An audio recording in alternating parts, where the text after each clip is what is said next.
할렐루야. 우리 옆 사람하고 인사하겠습니다. 사랑합니다. 축복합니다. 이 시간도 함께 예배하는 여러분을 사랑합니다. 학교에 다녀보면은, 또 대학교에 다녀보면 많은 교수님들이 있습니다. 교수님들이 어떤 분이냐면 자기가 전공한 과목을 가르쳐 주시는 분들이죠. 그래서 우리는 그 과목을 교수님들에게 배웁니다. 교수님은 많이 있죠.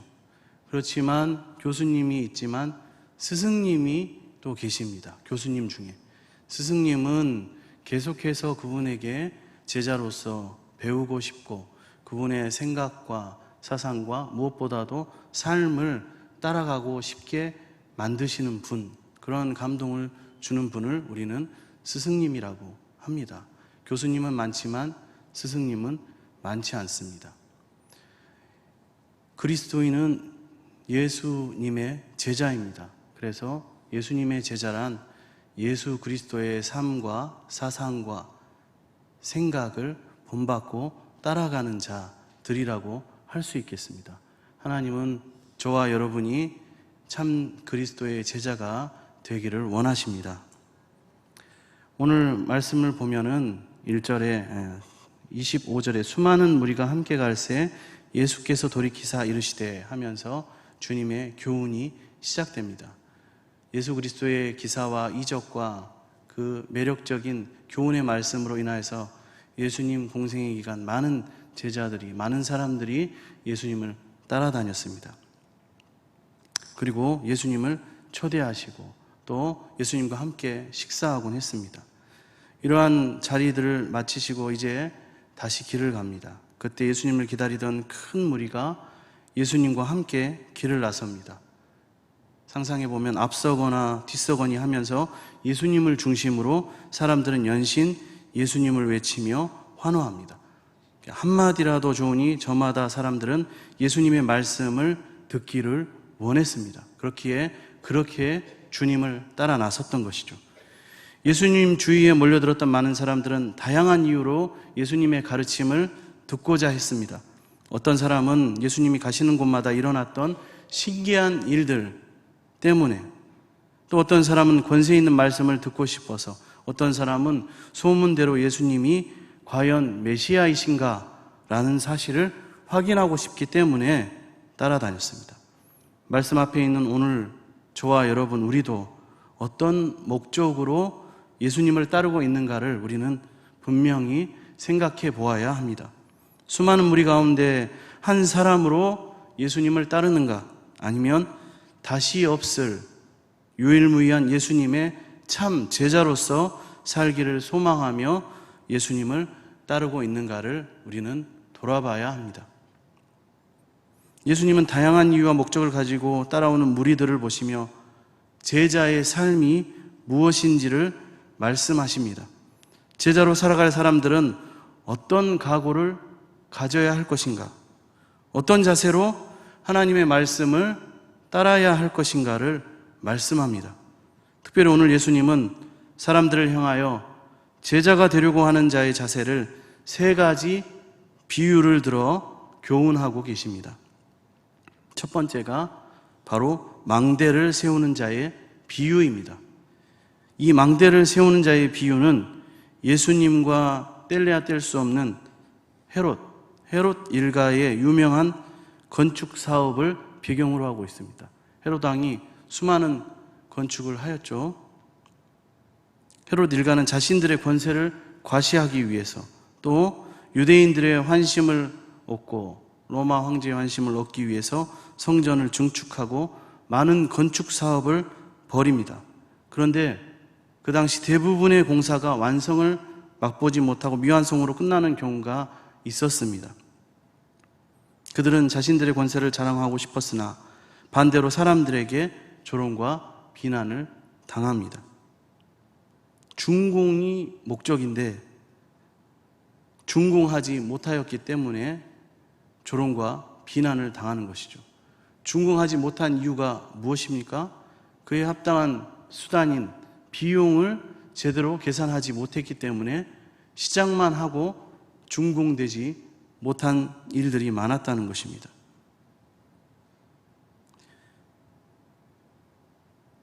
결국 이 비유는 망대를 세우는 건축자가 철저한 준비와 계획을 갖춘 다음에 망대를 건축하는 것처럼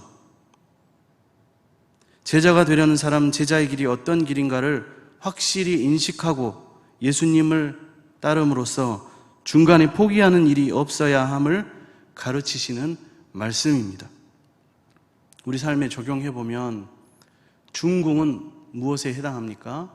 예수님께서 참 제자가 되기 위한 비유로 하신 말씀을 비추어 볼 때 준공은 그리스도인의 목적, 바로 제자가 되는 것입니다. 준공은 망대를 세우는 것은 바로 제자가 되어서 하나님의 나라를 세우는 것, 바로 참 제자가 되는 것입니다. 참 제자가 되면 존경받는 그리스도인이 됩니다. 존경받는 믿음의 선배가 됩니다.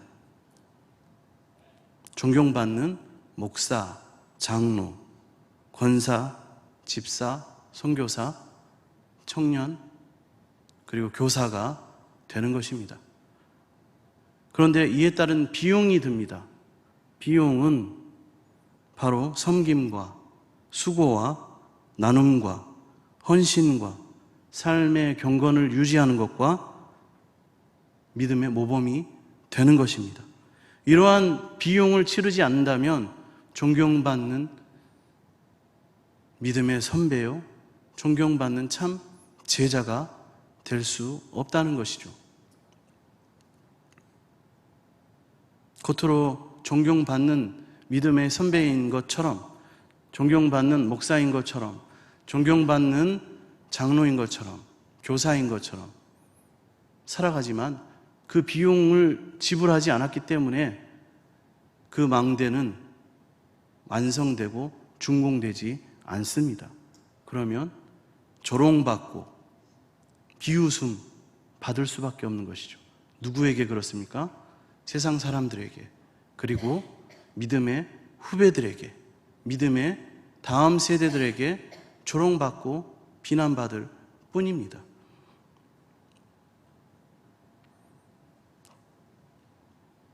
두 번째 비유는 전쟁에 나서는 왕의 비유입니다.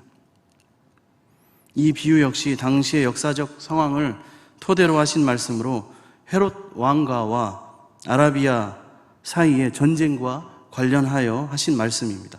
헤롯 왕이 죽고 왕위를 이어받은 헤롯의 아들들은 유대와 갈릴리 지방을 나누어 다스리기 시작합니다. 그 가운데 갈릴리와 베레아를 다스리던 헤롯 안티파스는 그의 이복 형제 헤롯 빌립의 아내 헤로디아를 아내로 삼기 위해 바로 첫 번째 아내였던 아라비아 공주와 이혼하게 됩니다. 이로 인해 헤롯 왕가는 아라비아와 전쟁을 하게 되었고 그 전쟁에서 크게 지게 됩니다. 이 비유 역시 망대를 세우는 자의 비유와 같습니다. 바로 예수님의 제자가 되려는 사람의 준비성과 계획성에 대해서 말씀하고 있습니다. 전쟁을 눈앞에 둔 왕이 사전에 치밀한 계획을 세운 후에야 전쟁을 하고 또 승리할 수 있는 것처럼 영적 전쟁에 참여하는 그리스도의 제자들도 그와 같아야 한다는 말씀입니다. 목적은 전쟁의 승리입니다. 수단은 준비입니다. 바로 계수에 있죠. 1만 명으로 2만 명을 대적할 것인가, 화친할 것인가. 철저하게 계산하지 않았기 때문에 패배하고 세상에 조롱거리가 되고 맙니다. 그리스도의 제자, 참 제자의 섬김도 말씀과 기도로 면밀히 철저히 준비되어야 합니다. 그렇지 않으면 세상에 조롱당하는 신앙이, 그리고 세상에 조롱당하는 제자가 되고 맙니다. 만약 제자가 된 자가 사전에 아무런 준비도 하지 않고 이런 사단의 권세에 대항하여 영적 전쟁을 치르게 된다면 그 자는 아주 작은 시련이나 그리고 어려움이 다가올지라도 이기지 못하고 쉽게 좌절하기 때문에 늘 준비하는 자세가 필요함을 예수님은 말씀하십니다. 진정한 회심, 참 그리스도의 제자는 지속적입니다. 끝까지 섬기고 어떤 일 때문에 멈추는 자가 아닙니다.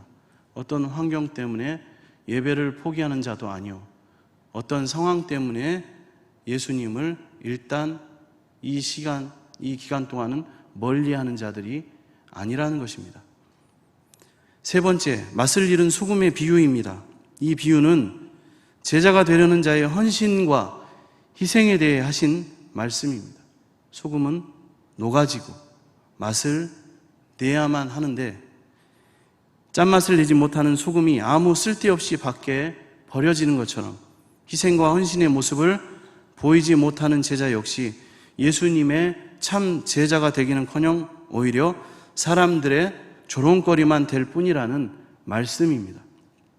원래 순수한 소금은 짠맛을 잃을 수가 없습니다.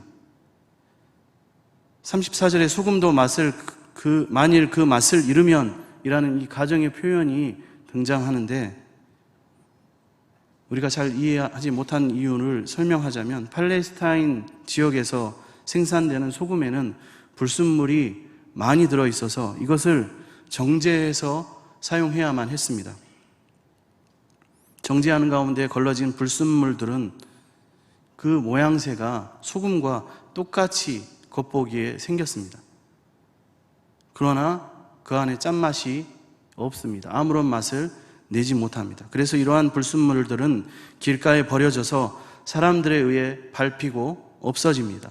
예수님의 이 말씀은 희생과 헌신과 충성이라는 이 정죄 과정을 거치지 않은 성도는 하나님 나라의 백성, 거룩한 삶에서 버림받아 비극적인 운명을 맞이하게 될 것이요, 그리스도의 참 제자가 될 수 없다는 준엄한 경고입니다. 희생과 충성이 없는 성도는 예수 그리스도의 참 제자가 아니며, 희생과 헌신이 없는 자는, 그러한 목사는, 그러한 장로와 권사와 안수집사와 성도는 그리스도의 제자가 아니라는 사실입니다. 제가 섬겨온 교회 중에 일례로 구역도 마찬가지지만 구역장도 마찬가지고 남성교회, 여전교회가 있습니다. 원래를 1년에 한 번, 6개월에 한 번, 3개월에 한 번, 2달에 한 번 한 회원들이 있어요. 그렇게 하면 남성교회, 여전교회 사업 자체가 제대로 진행될 수 없다는 것을 우리는 조금만 생각해 봐도 알 수 있습니다. 원래는 말 그대로 매월 해야 되는 것이죠. 할 것이 없으면 만들어야 하는 것이죠. 주님의 사업을 감당해야 하는 것이죠. 이게 여전도의 남성교회의 사명입니다. 원래 회원들이, 남성교회 여전도의 회원들이 원래를 다 참석해야죠. 그러지 않습니까? 희한하게 어떤 분들은 원래 회만 참석하시는 분들이 있어요. 한 달 내내 교회 안 나오다가 원래 회만 참석하시는 분들이 있습니다. 그러면 원래 회 참석해서 또 3주, 4주 동안 교회를 안 나올 것인데 왜 원래회를 참석하는 것인가? 충성과 헌신과 섬김은 그 안에 진정으로 있는 것인가? 참 제자가 아니라는 것이죠. 자녀 교육도 마찬가지입니다. 시험 기간이 되었다고, 취업을 준비한다고, 청년들도 마찬가지죠. 1년 동안 이번 주는 예배를 안 드린다는 것은 그건 예수 그리스도의 제자이기를 포기하는 것이고, 포기하라고 부모가 자녀에게 강요하는 것입니다. 참 믿음과 신앙 교육이 아니죠. 이 말씀은 이스라엘 백성들에 대한 실제적인 예시입니다. 이스라엘 민족은 부패하고 썩어져 가는 세상을 위해 하나님에 의해 선택된 소금과 같은 존재였습니다. 그러나 그들은 진정한 사랑과 희생을 잃어버렸고, 그들에게 남은 것은 문자적인 율법과 하나님이 계시지 않은 껍데기뿐인 성전이었습니다. 맛을 잃어버린 그들의 모습은 껍데기만 같을 뿐 가짜 소금들입니다. 저와 여러분은 어떠합니까? 하나님 말씀대로 살지 않는 삶으로 인해 하나님께 버림받은 그들은 성전이 무너지고 하나님을 섬기는 데 사용되던 거룩한 잔들이 이방인들의 놀이개가 되고 술을 따라 마시는 기구가 되었으며 급기야 하나님의 자녀에서 이방인들의 노예가 되어 짓밟히는 신세가 되었습니다. 세상에 조롱받는 이스라엘 사람들, 오늘날 세상에 조롱받는 기독교는 아닌가, 나는 아닌가를 생각해 보아야 합니다. 예수 그리스도를 십자가에 못 박았던 유대인들 역시 마찬가지였습니다. 로마 군대에 의해서 예루살렘 성과 성전이 완전히 파괴되고 그들은 고향 땅을 뺏긴 채 2000년의 시간 동안 강제적 방랑과 유랑의 삶을 살아야만 했습니다. 왜 이러한 말씀을 우리 예수님께서 하고 계십니까? 그 이유는 예수님께서 당신이 감당하실 십자가 사명의 때가 점점 다가옴을 알고 계셨기 때문에, 그래서 그때를 위해 제자들로 하여금 환난 가운데서도 신앙을 지킬 수 있는 성숙한 믿음을 가진 자가 되게 하시려고 주시는 말씀입니다. 이 말씀은 저를 따라해 주세요. 나로 하여금 환난 가운데서도 신앙을 지킬 수 있는 성숙한 믿음을 가진 자 되게 하시려고 이 시간 우리에게 말씀을 주고 계십니다. 가장 첫 번째 모습은 예수님은 자기를 온전히 부인하지 않으면, 자기 부정이 없으면 결단코 예수님의 참 제자가 될 수 없다고 말씀하십니다. 당신의 제자가 되기 위해서 철저한 준비가 있어야 함을 말씀하시는 것입니다. 예수님이 말씀하시는 제자의 준비는 부모와 처자와 형제와 자매, 더 나아가서 자기 자신의 목숨까지도 미워하는 모습이라고 말씀하십니다. 그럼 이렇게 질문할 수 있겠죠? 하나님께서 명하신 십계명에는 부모님을 공경하라 하시고 그런 자에게 축복하시겠다, 장수하게 하시겠다 약속하셨는데 자기 부모를 거역하거나 치는 자는 돌로 쳐 죽이라고 하셨던 하나님께서 자기 가족과 자기 생명을 부정하라고 하십니까? 물어볼 수 있습니다. 여기서 미워하라는 미움은 일반적인 증오나 혐오의 감정이 아니라 우선순위를 말하고 있습니다. 무엇을 더 사랑하고 무엇을 덜 사랑할 것인가? 그것을 결정하는 문제이고, 내가 무엇을 가장 사랑하는가를 확실히 해야 하는 말씀입니다. 예수 그리스도를 따르며 예수 그리스도만이 가장 우선인 삶을 고백하고 따르는 삶을 살아야 한다는 것을 지금 말씀하고 계시는 것입니다. 예수님의 이 말씀을 들으며 우리가 땅에 속한 것들에 매여 있지는 않은지 진지하게 생각해 봐야 합니다. 땅의 것보다 하나님을 더 많이 사랑하고 예수님을 따를 수 있도록 성령의 능력을 덧입혀달라고 우리는 날마다 기도해야 합니다. 예수님이 요구하신 두 번째 모습은 자기 십자가를 지고 예수님을 따르는 것입니다. 그러면 이렇게 질문할 수 있죠. 예수님을 따르는데 십자가라뇨? 십자가는 죄인들이나 지고 가는 것인 형벌의 도구요, 수치요, 부끄러움 아닙니까? 그런데 예수님을 따르는 이 세상에서 세상적인 좋은 것이 아닌 십자가라뇨? 물어볼 수 있습니다. 지금 예수님의 곁에 머물고 따르는 사람들 대다수는 이런 십자가의 삶을 원하지 않습니다. 누군가는 주님의 좌편에, 누군가는 주님의 우편에, 또 예수님이 오실 메시아로 이 땅에 다스리실 때 새 나라, 새 백성이 되어서 즐거움과 기쁨만을 누리기를 원하는 사람들입니다. 지금 예수님 곁에 머무는 그들은 예수님을 따르고자 하는 목적이 지금 주께서 예루살렘을 향해 가시는 목적과 정반대였다는 것입니다. 예수님은 하나님의 계획과 뜻에 따라 십자가 고난을 받으러 예루살렘에 가고 계셨지만 무리들은, 지금 예수님을 따르는 많은 사람들은 병고침과 배부름과 표적을 보기 위해 예수님을 따르고 있는 것입니다. 그런 사람들을 향해 예수님이 말씀하고 계십니다. 단순히 몇몇 기적과 사람들 사이에 떠도는 소문 때문에 너도 나도 흥분해서 지금 나를 따라오고 있다면 지금 시간을 줄 테니 면밀히 계산해보고 따져보고 돌아갈 사람은 돌아가라는 것입니다. 확실하게 계산해보고 따지고 또 따져서 충분히 심사숙고한 다음에 참 제자로 따라오라는 말씀입니다. 복음을 믿고 예수 그리스도를 영접하며 따른다는 것은 나의 전 존재를 건 엄청난 희생과 그리고 결단을 요구하는 일입니다. 단순히 성도가 되고 그리스도의 제자가 된다는 말로 표현하는 것처럼 가볍고 쉬운 일이 아니라는 것입니다. 신앙을 만사형통으로 보장하는 부적과 같이 기복신앙으로 생각해서는 안 됩니다. 믿음은 하나님과 그리스도 예수를 위해 나의 생명까지도 내어놓을 수 있는 엄청난 희생과 헌신이 요구되는 결단입니다. 십자가를 질 마음에 가고 참혹한 형틀을 지고서까지도 주님을 따르려는 그 사람이 내 제자라 말씀하십니다. 우리에게 이러한 각오와 결단이 있기를 하나님은 너무나 원하고 계십니다. 겸손히 주 앞에 무릎을 꿇음으로 진정으로 십자가를 지고 주를 따르는 참된 제자들이 되기를 바랍니다. 33절에 보면 누구든지 자기 모든 소유를 버리지 아니하면 능히 내 제자가 되지 못하리라 말씀하십니다.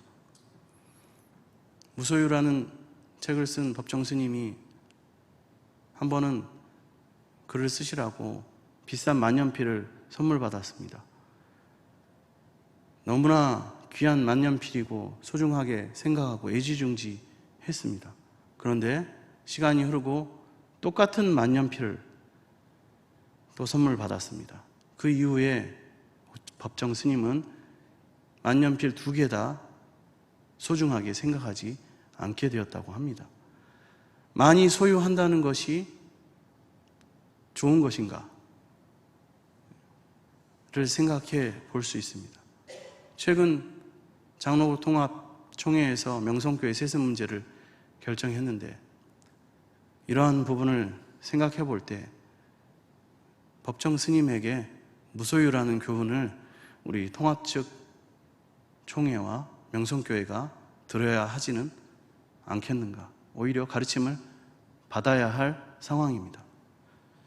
진정으로 부끄러운 것은 참된 제자의 모습으로 살아가지 못하는 것이 진정 부끄러운 것입니다. 오전처럼 예배 순서 실수가 있는 것은 부끄러운 것이 아닙니다. 벌써부터 걱정하시는 분들이 많이 계신 것 같은데 진짜 부끄러운 것은 내가 제자로 예수 그리스도의 제자의 모습으로 살아가는 목사가 아닌 것이 부끄러운 것이고 그리스도인이 아닌 것이 부끄러운 것입니다. 예수님이 말씀하셨던 식사의 자리에 초대받았던 사람들을 보십시오. 오늘 본문 앞부분에 큰 잔치 비유가 있습니다. 하나님을 사랑하는 삶을 살았다 할지라도 마지막 천국문에 이르러서 내가 새로 산 밭이 생각나고 소가 생각나고 장가들어 생긴 새 가족이 생각나서 세상으로 돌아서는 자가 될 수 있기에 하시는 말씀입니다. 하나님의 자녀라고 말할 수 있으나 예수님의 제자로 인정받는 삶은 결코 쉽지 않다는 말씀입니다. 기꺼이 나의 모든 것을 포기함으로 예수님을 따를 때 예수님의 제자라 일컬음을 받는다는 말씀입니다. 신앙의 경주는 마치 마라톤을 하는 것과 같습니다. 자기의 소유를 짊어진 채로는 끝까지 예수님을 따를 수 없다는 것입니다. 자기의 모든 것을 버려 몸을 가볍게 하는 사람만이 끝까지 예수님을 따를 수 있다는 말씀입니다. 오늘 우리는 어떠합니까? 과연 주님을 따르기 위해 우리의 모든 것을 내려놓는 삶을 소망하고 계십니까? 부끄럽게도 이와는 정반대의 삶을 사는 사람들이 더 많습니다. 입으로는 예수를 구주로 고백하고 하나님의 자녀됨을 자랑하면서도 어떻게 해서든 더 많은 것을 소유하고 싶어 합니다. 우리의 기도가 그렇습니다. 한국교회 대부분의 성도들이 그러합니다. 그 기도의 양과 시간을 떠나서 내용을 살펴보면 땅의 것을 채워달라는 기도가 대부분입니다. 기도가 우리의 삶을 변화시킨다. 기도가 하늘을 흔든다. 라는 멋진 표를 써붙여 놓고도 정작 기도하고 있는 나는 변할 생각이 없고 세상을 변화시켜 주시고 하나님의 마음을 바꾸어 주셔서 내가 원하는 그 모든 것이 이루어지게 해달라는 기도를 열심히 하고 있습니다. 이 기도를 들으시는 하나님은 어떠하겠습니까? 참 난감하시고 안타까워하실 것입니다. 예수님을 따르고 천국문에 이르려면 땅의 것을 버리고 우리의 삶이 가벼워져야 하는데 자꾸만 채워달라고 기도하니 점점 몸이 무거워지는 것입니다.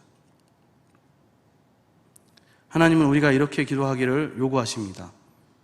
진정으로 예수님을 따르는 제자가 되고 하나님 나라에 가기를 원한다면 무엇을 채워달라고 기도하기 전에 나를 먼저 비우게 해달라고 기도하라.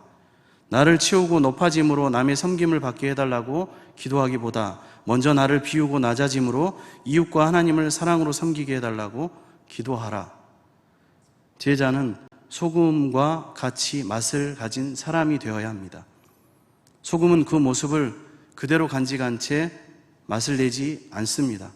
자기 모습은 놓고 사라져 없지만 맛은 잃지 않아서 음식에도 쓰이고 부패도 방지 안 돼 쓰입니다. 우리도 소금처럼 세상에 하늘의 맛을 내는 자로 살아가야 합니다. 투명한 돌덩어리와 소금이 모양은 같아도 맛의 유무에서 차이가 나는 것처럼 세상 사람들과 우리는 비록 겉모습은 같을지라도 실제 삶에서는 우리가 주님 안에 거하고 주님이 우리 안에 거하심으로 하나님을 믿지 않은 사람들과 분명히 구분되는 맛을 가진 인생으로 살아가기를, 참 제자로 살아가기를 우리 하나님은 촉구하고 계십니다. 기도하겠습니다. 사랑의 하나님, 오늘 우리에게 참된 제자가 무엇인지 알려주시니 감사를 드립니다. 자기를 부인하고 자기 십자가를 지고 예수 그리스도를 따라가는 참된 그리스도인, 주님의 제자가 될 수 있도록 인도하여 주시옵소서. 세상에서 나의 것을 채우기보다 세상에 녹아져 하늘의 맛과 그리스도의 맛을 내는 복된 소금 인생이 되게 하여 주옵소서. 감사드리며 예수님의 이름으로 기도드립니다. 아멘.